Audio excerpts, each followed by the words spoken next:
আসসালামু আলাইকুম। আজকে নিয়ে আসলাম আম ভর্তা। তো এখানে আমি 4টে আম নিয়ে নিলাম। আমটাকে ভালো করে ধুয়ে খোসা ছাড়িয়ে নেব।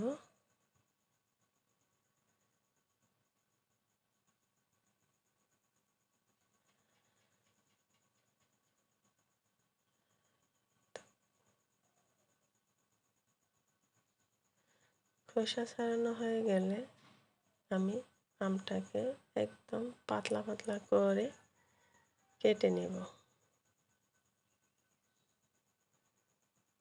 অথবা গ্রেটার দিয়ে গ্রেট করে নিলেও হয়।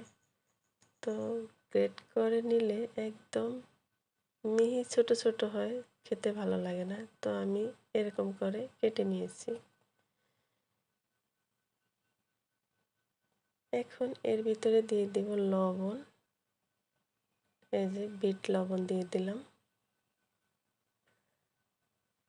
আর দিয়ে দিলাম চিনি, মরিচের গুঁড়ো, এই যে নর্মাল লবণ দিয়ে এখন ভালো করে মেখে নেব।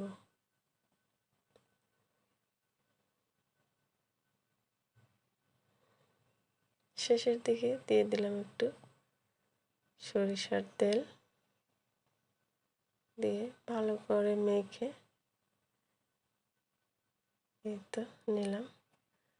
তো এখন খাওয়ার জন্য তৈরি।